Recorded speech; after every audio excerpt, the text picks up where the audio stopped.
This story is titled, My Husband Secretly Sold My Jewelry Collection While I Was Visiting My Family. When I returned home, he told me with a smug expression, I made a major business move while you were away. Now he's facing fraud charges, and I'm finally free. Hi everyone! Before we dive in, a quick favor. If you enjoy content like this, please hit the subscribe button. It's free, supports the channel, and make sure you never miss out on amazing videos. Alright, let's get started. Hey everyone. So, I need to vent because this thing I've been dealing with is just, I don't even have the words. I've always thought I had my life somewhat together. You know, nothing too crazy, steady marriage, a decent job, friends I can count on. But last week my husband decided to throw all that into question with this ridiculous stunt. I don't even know what's real anymore. Let me just lay it out, and you can tell me if I'm losing my mind here. So, I'd been away for a few days visiting my family. My mom wasn't feeling great, and since I hadn't seen her in a while, I figured it'd be nice to spend some time with her. My husband, Travis, didn't come because he said he had work stuff to handle, which is pretty normal for him. I didn't think much of it because Travis has always been a guy with big dreams, and I mean big. He's the kind of person who can spend an entire afternoon convincing you that his latest idea is the next big thing. Bethany, this is it. This is going to change everything, he'd say, with that confident grin of his. And honestly, I used to love that about him. He was ambitious, driven, and full of ideas. But with Travis, those big ideas didn't always come with big follow-through. He'd dive headfirst into something, throw everything he had into it, and then, when it didn't pan out the way he wanted, he'd move on to the next brilliant plan. I can't even count the number of projects he's started and abandoned. There was the app he wanted to build, the online store he was sure would go viral, and that time he wanted to flip houses even though we didn't have the money to buy one, let alone renovate it. Anyway, fast forward to when I get back.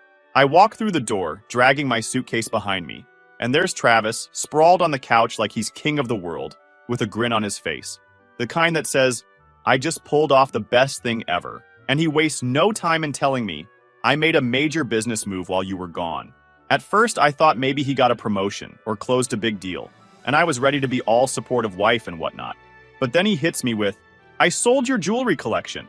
I froze. Like, my brain just stopped working for a second, because I couldn't process what he'd just said. My jewelry collection? The one I've been building for years? The pieces that mean everything to me? And not to mention the sheer value of it. Those weren't cheap trinkets. My collection was worth thousands. Some of the pieces had been appraised for insurance purposes, and I knew for a fact that a single item could cover a month's mortgage. I asked him to repeat himself, hoping I'd misheard, but no. He doubled down like he'd just discovered the secret to eternal life. Bethany, it's brilliant. I sold every piece, and it funded my new business venture. You're going to thank me when this takes off. I stood there, stunned. My jewelry wasn't just some random trinkets you grab off a rack. It was my collection, built over years with meaning behind every piece. Some were heirlooms from my mom and grandma. Others were rewards to myself, like the gold necklace I bought after landing my first real job, or the diamond bracelet my mom wore on her wedding day. Every single one held a memory, a story. And now, according to Travis, they were gone. When I finally managed to speak, my words came sharp. What gives you the right to sell something that isn't yours? You didn't even ask me. Do you have any idea how much that collection was worth? Those weren't just sentimental, they were worth thousands of dollars, Travis. Pieces I worked for, saved for, cherished. He brushed off my words like I just complained about the weather. Oh, come on, Bethany. It's not like you even wore half of it. It was just sitting there collecting dust. Now it's actually doing something productive. I couldn't believe what I was hearing. Travis, that wasn't your call to make. That collection was mine. You had no right to touch it, let alone sell it. I demanded. Where is it, Travis? Who did you sell it to? Tell me right now. My voice shook as I struggled to keep from screaming. But he didn't even look up from his phone. It's gone, Bethany. Sold. Why do you even care so much? It's not like it was doing anything useful sitting in a drawer. That was it. Useful? You think you've done something noble here? I snapped. You've stolen from me, Travis. This isn't just about some jewelry. It's about trust. How could you do this and think I wouldn't care? He finally looked at me, but not with remorse. Instead, there was that infuriating smugness, like he was still convinced he'd done the right thing. Bethany, this is bigger than your attachment to shiny objects. I used them to create an opportunity, one that benefits both of us. You're unbelievable, I spat. You stole from me, and now you're trying to justify it. I'm not asking for an explanation, Travis. I'm demanding the truth. Where is my jewelry? But he just stood there, unmoved. It doesn't matter where it is. It's gone. You don't need to know the details. What matters is what I'm building. His refusal to answer made my stomach twist. The audacity.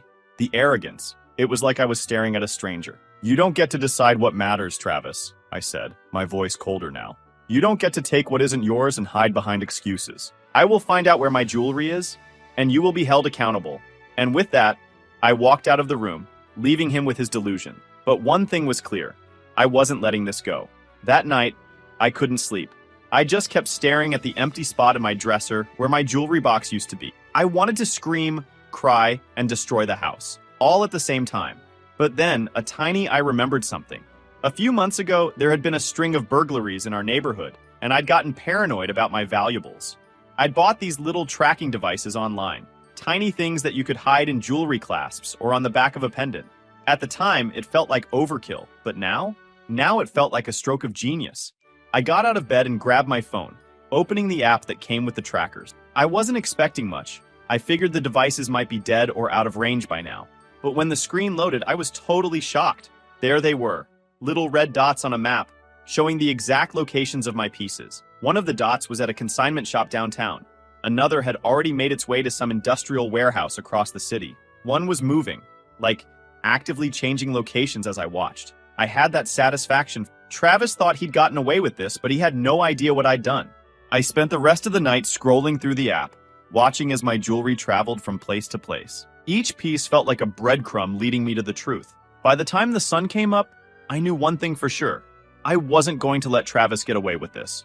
But I also knew I couldn't just blow up on him without a plan. He's the kind of person who talks circles around you until you start questioning your own sanity. If I was going to confront him, I needed to have all my ducks in a row. So I called my best friend, Jessica. She's the kind of person who doesn't sugarcoat anything, and I needed someone to give it to me straight. Bethany, Jessica said, this guy's got more red flags than a theme park. I'm telling you, the cops aren't going to stop at the jewelry. They're going to dig up everything.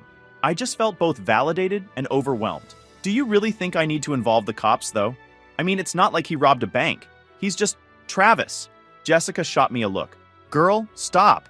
He didn't just sell some random junk from the garage.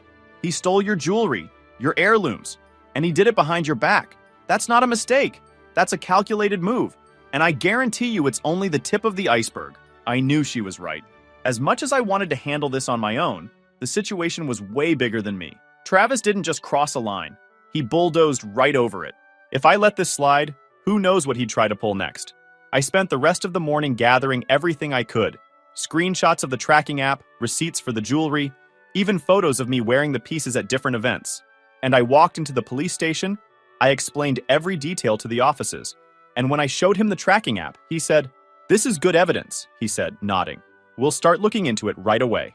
After leaving the police station, I kept staring at the map on my phone. Those little red dots weren't just tracking my jewelry. They were showing me exactly how far Travis had gone behind my back. It wasn't just about the money or the theft anymore. It was about trust, or really, the complete lack of it. And I wasn't sure I'd ever get that back. The rest of the day, I couldn't focus on anything except the app, refreshing it constantly to see if anything changed. One of the dots had stopped at a warehouse in the industrial district, while another was now sitting at some boutique on the other side of town. I felt like I was in a real-life detective movie, except the person I was tracking wasn't some stranger. It was my husband. When Travis got home that evening, I was exhausted. Not physically, but emotionally. I'd spent hours going over everything in my head, trying to figure out how someone I'd spent years with could do something like this. When I heard his car pull into the driveway, I took a deep breath and braced myself. This wasn't going to be pretty. As soon as he walked in, I knew he could tell something was up. I didn't even bother with small talk. "We need to talk," I said, standing in the middle of the living room like I was guarding something. He smirked. That same stupid smirk he'd had when he told me about the jewelry. "What's with the attitude? You're still mad about the jewelry, aren't you?" "I told you, Bethany. It's for the greater good." Yeah, I said. "Travis, you stole from me. You sold my jewelry without asking, without even telling me. And now you're acting like you did me a favor?" He flopped onto the couch, like we were having a petty argument about who forgot to do the dishes. "You're being so dramatic," he said. "It's not like you wear them every day. I turned something useless into an investment. You'll thank me when this takes off." And that's when I lost it. I slammed my phone down on the coffee table so hard he actually flinched. "You think I don't know what you did?" I snapped. Do you think I'm that stupid, Travis? Because guess what? I've been tracking every single piece you sold. I know exactly where they are. His face went pale for a split second, but then he tried to cover it up with a laugh. Tracking? What are you even talking about? I leaned in closer. You didn't know, did you? Well, babe, months ago, I installed trackers on my most valuable pieces for security, and now I've got proof that you stole them. So don't sit there and act like this is no big deal. For the first time, Travis looked genuinely nervous. His hands fidgeted, and he avoided eye contact. Bethany, listen. He shifted completely. I didn't mean for it to go this far. No. I cut him off. Don't you dare try to spin this. You knew exactly what you were doing. You didn't care about me or how much those pieces meant to me. You only cared about your stupid business empire. He stood up then, trying to tower over me like that would somehow make me back down. I did this for us, he said, his voice rising. I'm building something that's going to benefit both of us in the long run. Why can't you see that? Because it's not about us, Travis, I shouted back. It's never been about us. It's always about you. Your ambitions, your plans, your needs. And now you've crossed a line you can't uncross. We stared at each other in silence for a moment. I could see the wheels turning in his head as he tried to figure out his next move. Finally, he sighed and said, Fine. If you want your stupid jewelry back, I'll figure it out. But you need to stop acting like I committed some crime. Oh, I'm sorry, Travis, I shot back. Selling someone's belongings without their consent isn't a crime now? Maybe you should tell that to the police since they're already investigating. That got him off guard. You went to the cops? He asked. Of course I did, I said. What did you think was going to happen? That I'd just sit here and let you get away with it? He looked mad, and for a moment, I thought he might yell. But instead, he just shook his head and muttered, You're making a huge mistake, Bethany. If you think this is going to end well for you, you've got another thing coming. I didn't respond. I was too angry, too hurt, and honestly, too tired to argue anymore. I just turned and walked away, leaving him standing in the living room with whatever thoughts were running through his head. That night, I locked myself in the bedroom and started going through the photos and receipts I'd gathered earlier.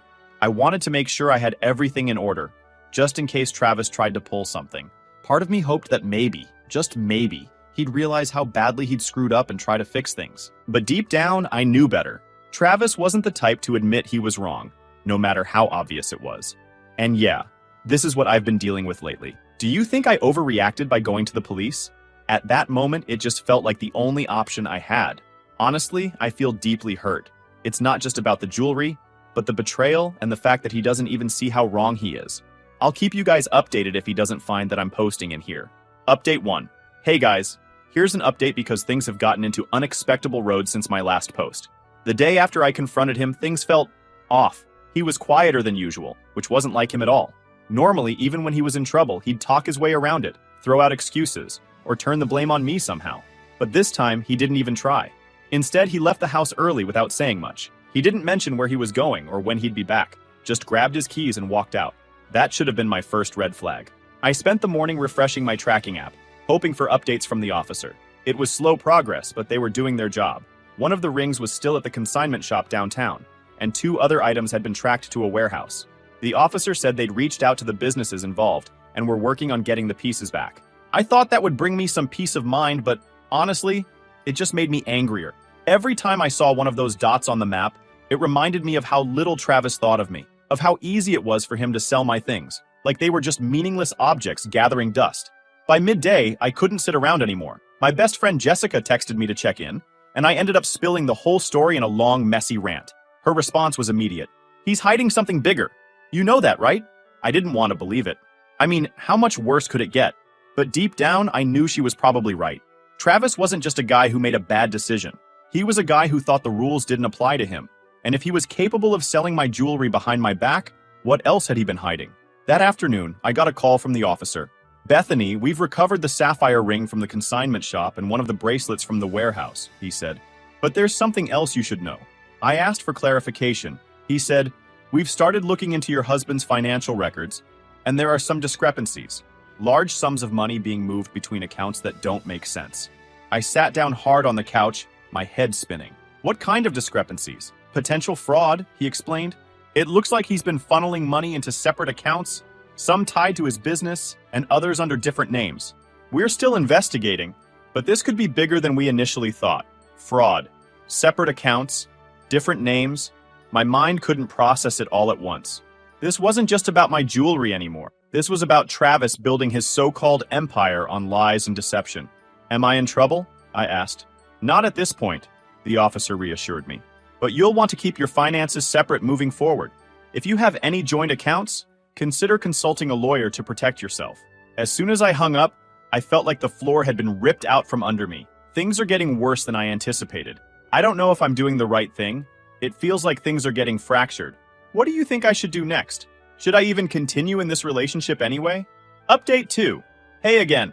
In my last post, most of you in the comments suggested that I confront him. So I did, but it didn't lead anywhere. Instead, things got messier. For how it went. When Travis came home the other evening, I was ready for him. I'd spent the entire afternoon gathering every piece of financial information I could find. Bank statements, receipts, anything that might give me a clearer picture of what he'd been up to. I didn't know how much of it would make sense, but I figured it was better to be overprepared. He walked in, saw me sitting at the kitchen table with stacks of papers, and immediately looked defensive. "What's all this?" he asked. "Sit down," I said. "We need to talk." "Again?" he muttered, but he sat anyway, folding his arms like a teenager caught sneaking out. I didn't waste time. "The police are looking into your finances," I said, watching his reaction carefully. "They think there's fraud involved. Accounts under different names, money moving around without explanation. Do you want to tell me what's going on?" For a second, he looked like he might deny it, but then he smirked. This cold, calculated smirk. "So now you're spying on me too? That's rich." "Don't!" I said sharply. "Don't try to turn this on me. You did this, Travis. You sold my jewelry, and now the police are finding even more. So tell me the truth. What's really going on?" He leaned back in his chair. "You wouldn't understand. This is business, Bethany. Big moves require risks, and sometimes those risks don't look pretty." I stared at him, baffled with the audacity. "You call stealing from me a risk? You call fraud a risk? Travis, this isn't just unethical, it's illegal." His face darkened. "You don't get it, do you? Everything I'm doing is for us, for our future. You're so focused on your little trinkets that you can't see the bigger picture." I slammed my hand on the table. "Don't you dare try to justify this. You didn't do this for us. You did this for you. You're selfish, Travis. You always have been. But I was too blind to see it." He stood up yelling, "You think you're so righteous, don't you? Going to the cops, digging through my business.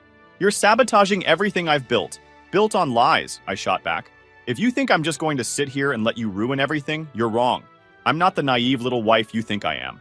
At that moment, I saw a flicker of something in his eyes. Fear, maybe, or realization. But it was gone as quickly as it came. He stormed out of the room, slamming the door behind him.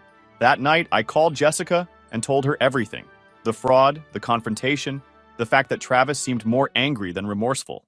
"What do I do?" I asked her. She said firmly, "First, get a lawyer. This is bigger than just getting your jewelry back, Bethany. You need to protect yourself, financially and legally." I hated that she was right, and that this was where my marriage had ended up. But I couldn't ignore the reality anymore. Travis wasn't just reckless, he was dangerous. And if I didn't take action, I'd be the one left cleaning up his mess. The next morning, I made an appointment with a lawyer Jessica recommended. As I sat in her office explaining everything she said, "You're doing the right thing," she said. "We'll start by securing your personal assets and filing for separation. The sooner you distance yourself financially, the better." After that meeting with the lawyer, I knew I'd taken the first real step toward reclaiming my life. For so long, I'd let Travis make decisions, bulldoze over my boundaries, and justify his selfishness under the guise of ambition. But this time, I was done playing along. I was going to fight for myself, something I should have done a long time ago. When I got home, I opened my laptop and started going through every financial document I could find. Bank statements, credit card bills, even old receipts. I was determined to untangle myself from whatever web Travis had spun. I didn't trust him anymore, not with my things, not with my money, and definitely not with my future. I spent hours combing through everything, making a list of all our joint accounts and anything with his name attached to it. It was overwhelming, to say the least. There were charges I didn't recognize, transfers that didn't make sense, and entire accounts I didn't even know existed. By the time I was done, it was late, but Travis still wasn't home. I wasn't surprised. After our fight the night before, he'd been avoiding me like the plague. I wasn't complaining. I needed the space to figure out my next move. The next morning, I scheduled a bank appointment to separate my finances from Travis's, knowing I had to act quickly to protect myself. At the bank, I requested to remove my name from joint accounts and secure my personal assets, despite feeling out of my depth. The clerk explained they'd need documentation of my lawyer's separation filing to freeze the joint accounts and protect my funds. Though the idea of freezing accounts made me nervous about Travis's reaction, I reminded myself this was about safeguarding my future. As I left the bank, I got a text from Jessica asking, "How's it going? Any updates?" I filled her in on what I'd been doing, and she responded almost immediately, "Proud of you. This isn't easy, but you're handling it like a boss." Her words gave me a small boost of confidence. It wasn't much, but it was enough to keep me going. That's it for today's update. I'm honestly grateful for Jessica standing by my side since I can't tell my parents about all this, because they will only get worried and not help much. I'm mostly worried about my jewelry, because after all this, I want at least to get my jewelry back. Don't you think? Update 3. Okay guys, guess what? I got some news about my jewelry. Do you remember the last call with Jess? Well, later that day after I posted that update, I got another call from the officer handling the case. "Bethany, we've recovered more items from your collection," he said. A necklace and a pair of earrings were traced to a private auction house. The auctioneer has agreed to return them once we confirm ownership. That brought tears to my eyes. For weeks, it had felt like everything I cared about was slipping through my fingers. But now, little by little, things were starting to come back. "Thank you," I replied. "I can't tell you how much this means to me." "There's more," he continued. "We've uncovered additional financial discrepancies tied to your husband's business. It appears he's been using funds from the sale of your jewelry to cover other debts. The investigation is expanding." For me, it was validation that I wasn't crazy. Travis really was hiding things. However, it also meant the situation was even messier than I'd thought. That evening, Travis came home, and I could tell right away he was in a mood. He slammed his keys on the counter and gave me a look that was half angry, half defeated. "What did you do at the bank?" he demanded. I didn't flinch. "I'm separating my finances," I said plainly. "You've left me no choice." He laughed bitterly. "No choice? You're acting like I've committed some heinous crime." "All I did was make a business move, Bethany. One that's going to pay off for both of us if you just stop fighting me on it." I shot back. "You mean fraud? Because that's what the police are calling it. And if you think I'm going to stand by and let you drag me down with you, you're delusional." His face twisted into something ugly. I can't decide whether it's anger, fear, or desperation, but all rolled into one. "You've been talking to the cops?" he hissed. "You really want to destroy everything I've worked for, don't you?" "You destroyed it yourself, Travis," I said firmly. "The second you decided my things were yours to sell. The second you started lying and hiding money. You did this, not me." For a moment, he looked like he might argue, but then he just stormed out of the room. I stood there, wondering how the hell we'd gotten to this point. A few hours later, he texted me saying, "You'll regret this." I will be lying if I said I wasn't afraid, but I also knew that the law was on my side. The next day, my lawyer reviewed my updates and reassured me that separating my finances now was crucial, especially with the investigation likely uncovering more. I also asked her about my jewelry. She confirmed it could likely be recovered if still traceable. That seemed like I wasn't just taking control of my finances or my possessions, I was taking control of my future. Travis had spent years convincing me that his dreams were my dreams, that his success was our success. But now I was starting to see things clearly for the first time. This wasn't about him anymore, it was about me. But he wasn't going down without a fight, and it was clear he was trying to claw his way out of the mess he created. What he didn't realize or refuse to admit was that his every move just tightened the noose. One morning, I woke up to a notification from the bank. Travis had tried to access one of the accounts I'd separated. His attempt was flagged and blocked, thanks to the safeguards my lawyer had helped me put in place. It was a petty move, but it showed me just how desperate he was becoming. The next day, I decided to get ahead of whatever Travis was planning. Since he sent me that, "You'll regret this" text, I went to the bank to triple-check my accounts and confirm he couldn't access anything. The banker reassured me that everything was secure, but I couldn't shake the paranoia. Travis had always been good at finding ways to manipulate a situation to his advantage. That evening, my lawyer called with an update. "The DA's office is filing formal charges against Travis for fraud, theft, and tax evasion," she said. "This is a major step forward." I felt a mix of relief. What happens next? "He'll be served soon," she said. "But be prepared. He might lash out when it happens. Just document everything and let me know if he does anything threatening." She didn't have to tell me twice. I forwarded her the text Travis had sent earlier that week. "You'll regret this." "That's exactly the kind of thing I need to know about," she said. "You're doing everything right, Bethany. Keep standing your ground." Finally, a few days later, Travis was officially served. I found out when he called me, his voice venomous. "You think you've won, don't you?" he spat. "You think you can destroy me and walk away clean." I stayed calm. "This isn't about winning, Travis. It's about holding you accountable." "Accountable?" he shouted. "You're ruining my life. You don't even see what you've done, do you?" "I didn't do this," I said evenly. "You did. For a moment, there was silence. Then he muttered, "This isn't over," and hung up. At this point, I'm done with him. I'm planning to file for divorce because, honestly, how am I supposed to give him another chance after a betrayal like this? It started with selling my jewelry and turned into fraud, then God only knows what he'll pull next? What do you guys think? Final update. Hey everyone, thought of giving you a final update on that mess. I wouldn't say things went great, but at least I stood my ground. So, do you remember Travis's words on that last call? They didn't fill me with fear or make me question myself. If anything, they felt empty, like the last desperate gasp of someone who had already lost everything. And in that silence, I made a decision that felt both inevitable and freeing. I was done. There was no salvaging this, no going back. I needed to move forward, and that meant divorce. The next morning, my lawyer called with an update.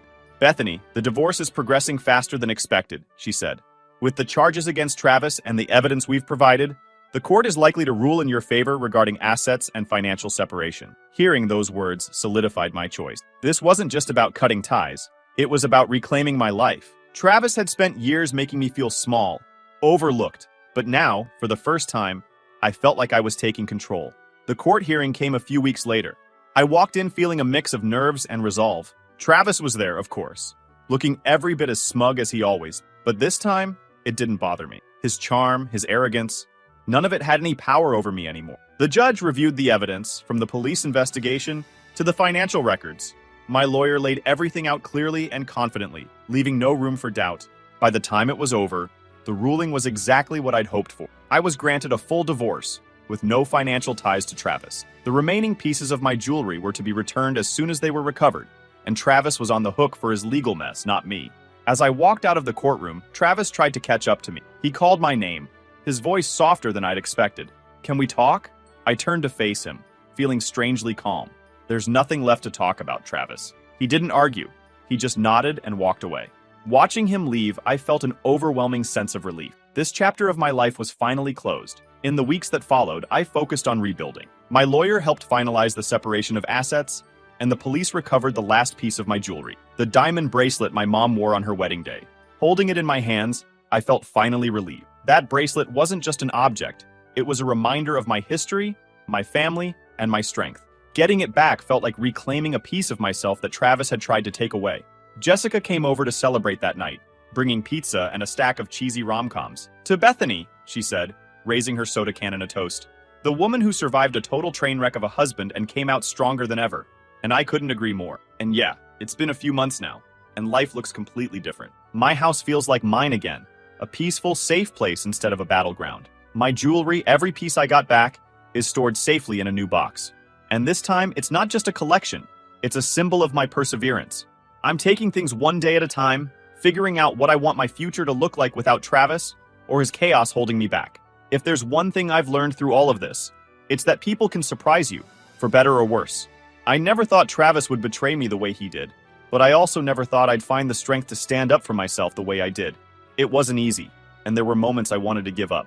But looking back now, I can say without a doubt that it was worth it. To anyone out there going through something similar, trust yourself, trust your instincts, and don't let anyone make you feel like you're powerless, because you're not. If I can get through this, so can you. Thanks for sticking with me, Reddit. Here's to new beginnings.